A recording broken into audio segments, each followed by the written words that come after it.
الرحیم الحمد للہ رب العالمین وصلی اللہ علی محمد وآلہ الطاہرین اللہم صلی علی محمد فرجہم۔ ایک سوال کے جواب سے آج کا درس شروع ہو رہا ہے۔ قرآن مجید کی ایک آیت جناب آواز نہیں آ رہی کی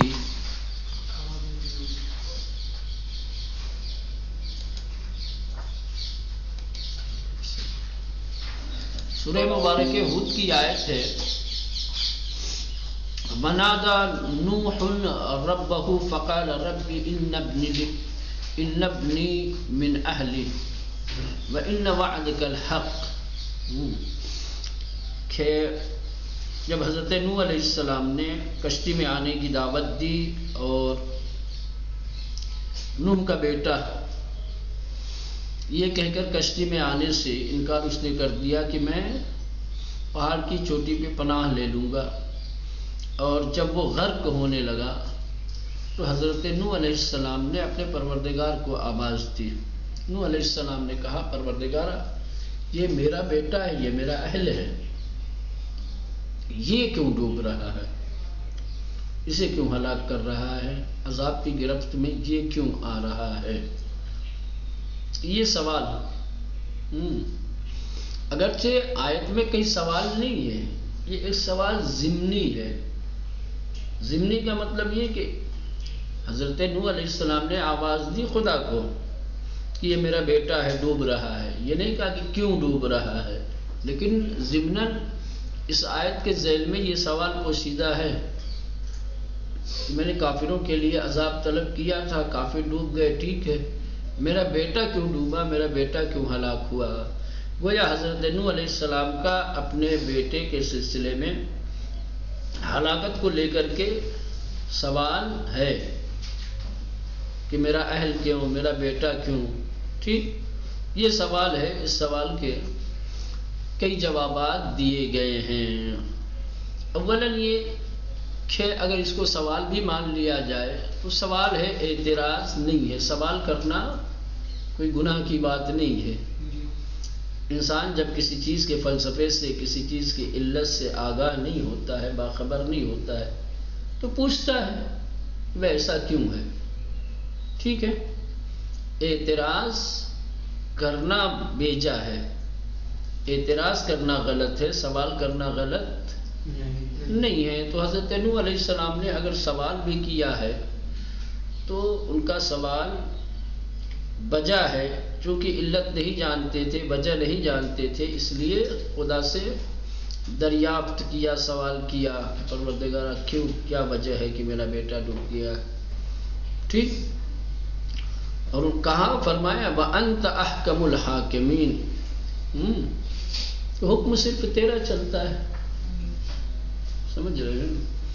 اس اعتقاد کے ساتھ اپنے رب کو پکارنا کہ اسی کا حکم ہر چیز پہ حاکم ہے، اسی کے حکم سے، اسی کی مشیت سے سب کچھ ہوتا ہے، یہ تو ان کے اعتقاد کی اور خدا کے فیصلے اور خدا کے حکم پر راضی رہنے کی دلیل ہے، نہ کہ اعتراض ہے اس میں کوئی، ٹھیک ہے۔ لیکن چونکہ اس آیت سے یہ سوال ذہن میں پیدا ہوتا ہے کہ حضرت نوح علیہ السلام نے اپنے بیٹے کی ہلاکت کے بارے میں سوال کیا ہے، اس لیے اس کا جواب دے رہے ہیں۔ الا آیت میں سوال ہے نہیں، ایک سوال ضمنی ہے۔ کچھ کلام ایسے ہوتے ہیں کہ جس کلام کے ضمن میں سوال پوشیدہ ہوتا ہے، جس کلام میں بظاہر سوال نہیں ہوتا لیکن اس میں پوشیدہ ہوتا ہے سوال۔ تو ہو سکتا ہے کہ کسی کے ذہن میں اس آیت کریمہ کو پڑھنے کے بعد یہ سوال پیدا ہو، یہ سوال ابھرے کہ حضرت نوح علیہ السلام نے سوال کیا ہے خدا سے، اس لیے سوچا کہ جواب بھی اس کا دے دے۔ پاسخ میں یک شبہ، ایک شبہ کا جواب۔ شبہ کیا ہے؟ یہ کہ از نکات مورد توجہ در داستان حضرت نوح علیہ السلام و فرزندش، حضرت نوح علیہ السلام اور آپ کے بیٹے کی داستان میں جو ایک بات قابل توجہ ہے جو اس آیہ کریمہ میں آئی ہے، وَنَادَى نُوحٌ رَبَّهُ، اور نوح علیہ السلام نے اپنے رب کو آواز دی، اپنے رب کو پکارا، فقال، اور کہا، رب ان ابنی من اہلی، کہ اے میرے پروردگار یہ میرا بیٹا میرا اہل ہے، وَإِنَّ وَعْدَكَ الْحَقِّ، بے شک تیرا وعدہ حق ہے، وَأَنْتَ أَحْكَمُ الْحَاكِمِينَ، اور تو بہترین حکم کرنے والا ہے۔ اس آیے کریمہ میں گویا بطور ضمنی سوال میکنت، گویا حضرت نوح علیہ السلام نے ایک ضمنی سوال کیا ہے، اس طریقے سے آواز دے کر کے اپنے بیٹے کے بارے میں اپنے رب کو، خدا سے اپنے بیٹے کے بارے میں اس طریقے کی گفتگو کر کے، اس طریقے کی آواز دے کے ضمناً حضرت نوح نے سوال کیا ہے کہ پس چرا پسرم ہلاک شد، کہ میرا بیٹا کیوں ہلاک ہو گیا، میرا بیٹا کیوں طوفان میں غرق ہو گیا۔ نکات قابل توجہ در ان آئے عبارت انداز، کہہ رہے ہیں کہ اس آئے کریمہ میں جو باتیں قابل توجہ ہیں، جو نکات قابل توجہ ہیں، وہ یہ ہے۔ نمبر 1، حضرت نوح علیہ السلام نے اس سوال میں کوئی اعتراض نہیں کیا ہے، اعتراض نہیں ہے خدا کے فیصلے اور خدا کے حکم پر، ٹھیک، سوال کیا ہے تو سوال کرنا کوئی عیب نہیں ہے۔ کہا حضرت نوح علیہ السلام میں وَأَنْتَ أَحْكَمُ الْحَاكِمِينَ، حضرت نوح علیہ السلام کا سوال مطلب کو سمجھنے کے لیے تھا، بات سمجھنا چاہتے تھے، بیٹے کی ہلاکت کی وجہ کیا تھی، بیٹا کیوں ہلاک ہوا، اس مطلب کو، اس سوال کا جواب چاہتے تھے۔ یہ بالکل ویسے ہی جیسے فرشتوں نے حضرت آدم علیہ السلام کی خلافت کے وقت کہا تھا، خدا سے سوال کیا تھا، ٹھیک، چونکہ وہ نہیں جانتے تھے کہ یہ زمین پہ جا کر کے کیا کرے گا، خون ریزی کرے گا، فساد کرے گا، تو سوال کیا تھا اللہ سے کہ ایسے کو خلیفہ بنائے گا جو زمین پہ جا کے خون ریزی کرے، فساد کرے، ہے نا؟ تو ان کا کوئی اعتراض نہیں تھا، فرشتوں کا سوال تھا، کیونکہ وہ علت سے آگاہ نہیں تھے، آئندہ سے باخبر نہیں تھے۔ حضرت نوح علیہ السلام بھی اپنے بیٹے کی ہلاکت کے فلسفے کو اور اس کی وجہ کو نہیں جانتے تھے، اس لیے حضرت نوح علیہ السلام نے سوال کیا ہے۔ یہ ایک در ان سوال اعتراض نہ داشت۔ پہلا نقطہ یہ ہے کہ حضرت نوح علیہ السلام نے اس سوال میں کسی قسم کا کوئی اعتراض نہیں کیا ہے، کیونکہ حضرت نوح نے عرض کیا تھا وَأَنْتَ أَحْكَمُ الْحَاكِمِينَ، کہ تو سب سے بہترین فیصلہ کرنے والا ہے۔ پس حضرت نوح علیہ السلام کا جو سوال تھا برائے فہم مطلب بود، مطلب کو سمجھنے کے لیے، علت اور سبب کو سمجھنے کے لیے کہ بیٹے کی ہلاکت اور اس کے غرق ہونے کی وجہ کیا ہے۔ سخن او شبیہ سوال فرشتگان ہنگام جعل خلیفہ، حضرت نوح علیہ السلام کا سوال یا ان کا کلام بالکل حضرت آدم علیہ السلام کے خلیفہ بنائے جانے کے وقت فرشتوں کے سوال جیسا ہے۔ جس طریقے سے فرشتوں نے حضرت آدم کی خلافت کے وقت سوال کیا تھا، مطلب سمجھنا چاہتے تھے، نہ کہ خدا جو جعل خلیفہ کر رہا تھا اس کے سلسلے میں اعتراض کرے، اعتراض نہیں تھا، جیسے فرشتوں کا حضرت آدم کے خلیفہ بنائے جانے کے وقت سوال تھا، ویسی حضرت نوح علیہ السلام کا بھی سوال۔ نمبر 2، ادب حضرت نوح در ان سوال چشمگیر است، یعنی کہ حضرت نوح علیہ السلام کا ادب اس سوال میں بڑا ظاہر ہے اور بڑا آشکار ہے، قابل توجہ ہے کہ کس قدر مؤدبانہ طریقے سے سوال کیا ہے، کس قدر ادب کا لحاظ کیا ہے سوال کے اندر، وہ قابل توجہ ہے۔ سب سے پہلی چیز اصلاً سوال نہیں کیا ہے، کہیں کلمہ استفہام نہیں ہے آیت میں کہ کہا جائے کہ سوال کیا ہو.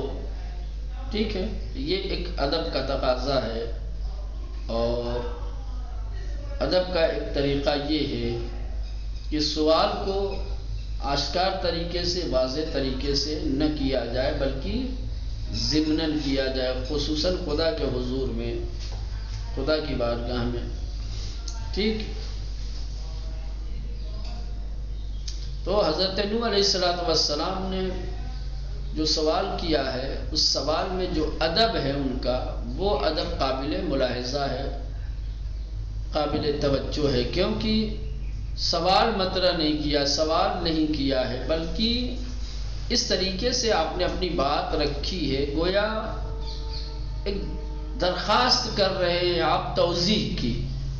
میں وضاحت چاہتا ہوں، مطلب کو سمجھنا چاہتا ہوں. بیٹے کے غرق ہونے کی، ہلاک ہونے کی علت اور سبب مجھے نہیں معلوم ہے، میں وہی علت، اسی سبب کو جاننا چاہتا ہوں. یہ ایک دوسرے یہ کہ باقاعدہ طور پہ حضرت نوح علیہ السلام نے آیت میں جو کلمہ ہے وَأَنْتَ أَحْكَمُ الْحَاكِمِينَ، کہا کہ بس حکم تیرا ہی حکم ہے،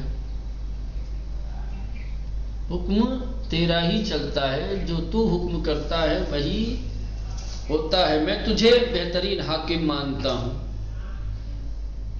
لیکن چونکہ علت سے آگاہ نہیں ہوں، وجہ نہیں جانتا بیٹے کے غرق ہونے کی، اس لیے درخواست کر رہا ہوں.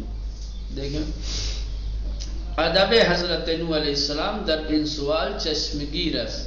حضرت نوح علیہ السلام کا ادب اس سوال میں قابل ملاحظہ ہے، قابل دید ہے. اولاً پہلی چیز، سوال نہ مطرح نہ کر. سمجھ رہے ہیں؟ ایک ادب یہ کہ حضرت نوح علیہ السلام نے سوال نہیں کیا ہے، بلکہ سخن نہ بےگونہی عرض کر، بلکہ اپنی بات اس طریقے سے رکھی ہے، اس طریقے سے بیان کی ہے کہ بطور ضمنی حاوی درخواست توضیح بود، کہ جو ضمناً توضیح کی درخواست پر مشتمل ہے. ضمناً آپ جو ہے اپنی درخواست کی توضیح چاہتے ہیں یا اپنے سوال کی توضیح چاہتے ہیں. ثانیاً عرض کر، دوسرے یہ کہ حضرت نوح علیہ السلام نے اپنی درخواست میں کیا چیز کہا؟ وَأَنْتَ أَحْكَمُ الْحَاكِمِينَ، یعنی حکم ہمون حکم توس، یعنی حکم در حقیقت بس تیرا ہی حکم ہے، حکم تیرا ہی چلتا ہے. وَلِمَنْ عِلَّتِ مَسْأَلَ را نمی دانم، لیکن میں مسئلے کی علت کو اور اس کے سبب کو نہیں جانتا. یعنی خدایا تو عالم ہے، تو جانتا ہے، تو نے فیصلہ لیا ہے، تو یقیناً اپنے علم کی بنیاد پر فیصلہ لیا ہے. لیکن میں جو درخواست کر رہا ہوں اپنی جہالت کی وجہ سے، اپنی نادانی کی وجہ سے میں نہیں جانتا، اور میں اپنی نادانی کو دور کرنا چاہتا ہوں.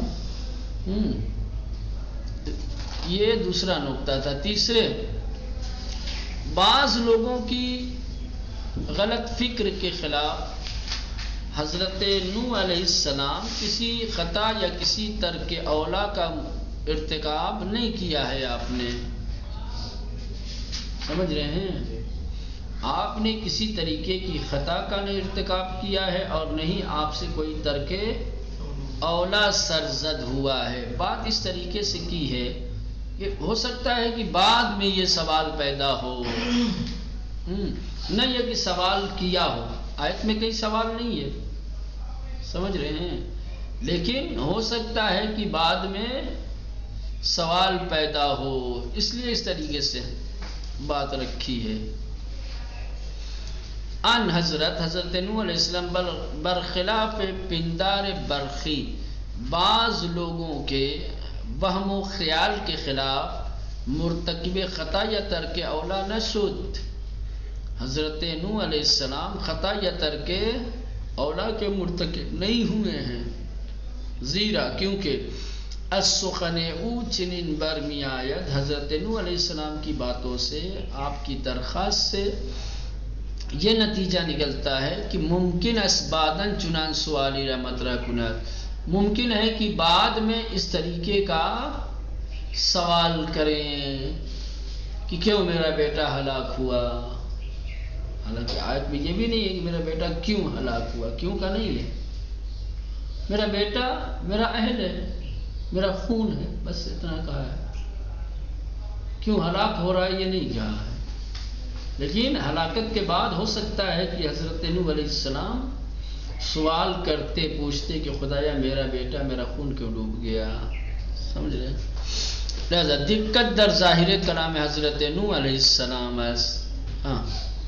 نہ ان کے سوال کرتے باشد، ہو سکتا ہے کہ بعد میں سوال کرتے لیکن درخواست کے وقت سوال نہیں کیے، یا خدا کو جب آواز دی ہے تو اس وقت سوال نہیں کیا ہے، اور اس دعوے کا گواہ اس مدعا کا شاہد کیا ہے؟ سب سے پہلے دقت در ظاہر کلام حضرت نوح علیہ السلام ہے۔ حضرت نوح علیہ السلام کے ظاہری کلام میں جب دقت کریں گے تو یہ سمجھ میں آئے گا کہ سوال نہیں کیا ہے۔ و دیگر ان کے دوسرے یہ کہ بعد از توضیح خداوند حضرت فرمود از ان کی چیزی را سوال کنم کہ بدان علم ندارم بے تو پناہ می برم، جب خدا نے توضیح دی اور علت سے آگاہ کیا تو حضرت نوح نے کہا کہ جس چیز کا میرے پاس علم نہ ہو اس کے بارے میں تجھ سے سوال کروں، اس کے سلسلے میں تجھ سے پناہ چاہتا ہوں۔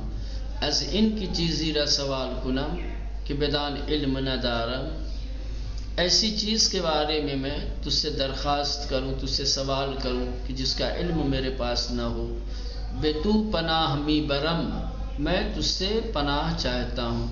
در حالی کہ اگر چنان سوالی کر دے بود باید نظیر چنین عبارتی بیکار می برد از سوالی کی بغیر علم نمودم عذر می خواہم۔ اگر حضرت نوح علیہ السلام نے سوال کیا ہوتا تو عبارت اس طریقے سے نہیں ہونی چاہیے تھی کہ جس چیز کو میں نہیں جانتا اس کے بارے میں تجھ سے سوال کروں، میں تجھ سے پناہ چاہتا ہوں، نہ اس طریقے سے، بلکہ کہتے کہ السوالی کی بغیر علم نمودم، ایسا سوال کی علم کے بغیر جو میں نے کیا ہے اس کے سلسلے میں معذرت چاہتا ہوں۔ ٹھیک، اس عبارت سے پتہ یہ چلتا ہے کہ حضرت نوح علیہ السلام نے کوئی خطا یا ترک اولا کا ارتکاب نہیں کیا تھا۔ نمبر 4، چنان کی قبلا نیز اشارے سود کفر پسر نوح درونی بود و نفاق او برای ان حضرت آشکار نہ شده بود، بنابر این حضرت نوح علیہ السلام تعارضی بین وعده خدا یعنی نجات اہل او و غرق شدنی یکی از کسانی که طبق وعده اہل نجات بودن احساس نمود۔ چوتھا نقطہ اور چوتھی قابل توجہ بات یہ ہے، جیسا کہ اس سے پہلے بھی اشارہ کیا ہے کہ حضرت نوح علیہ السلام کو اپنے بیٹے کے کفر کے بارے میں خبر نہیں تھی، نہیں جانتے تھے کہ میرا بیٹا بھی کافر ہے۔ اگر حضرت نوح علیہ السلام کو اپنے بیٹے کے کفر کی خبر ہوتی تو اس کی ہلاکت کے بارے میں کسی طریقے کی کوئی درخواست خدا سے یا اس کے نجات کی دعا بھی نہ کرتے۔ جب نفاق آشکار ہوتا ہے، جب کفر آشکار ہوتا ہے، اگر کفر اس کا آشکار ہوتا اور ایسی درخواست کی ہوتی تو تعارض ہوتا کس میں؟ وعدہ الہی میں اور حضرت نوح کی درخواست میں۔ خدا نے وعدہ کیا تھا کہ عذاب میرا آئے گا اور اس عذاب کی چپیٹ میں سارے کافر آ جائیں گے اور وہ ہلاک ہو جائیں گے۔ خدا کا وعدہ حق تھا۔ جب خدا کا وعدہ حق تھا تو اب حضرت نوح علیہ السلام کے لیے ضروری تھا کہ جو کافر ہیں ان کے لیے نجات کی درخواست نہ کرتے۔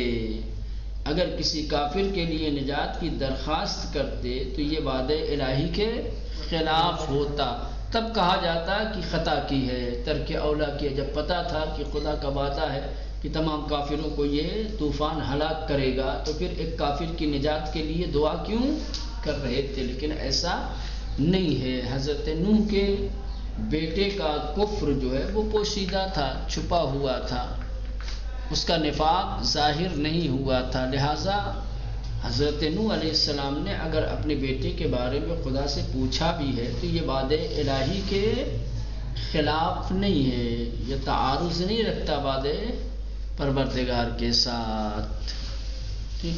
چنان کی قبلاً نیز اشارے سو، جیسا کہ پہلے بھی اشارہ ہو چکا ہے کہ کفر پسر نوح درونی بود، کہ نوح کے بیٹے کا کفر پوشیدہ تھا، چھپا ہوا تھا، اندرونی تھا، وہ نفاق او برائے آن حضرت آشکار نہ شدے بود، اور حضرت نوح کے لیے اس کا نفاق ظاہر نہیں ہوا تھا، لہٰذا حضرت نوح تعارضی بین وعدے خدا یعنی نجات اہل او و غرق شدن یکی از کسانی کے طب کے بعد اہل نجات بودن احساس نمود، لہذا کوئی تعارض نہیں ہے خدا کے کیے گئے وعدے اور وعدے کے مطابق ایک ایسے شخص کا غرق ہو جانا کہ جو اہل نجات تھے، یعنی حضرت نوح نجات پانے والے اور ان کا بیٹا غرق ہونے والا،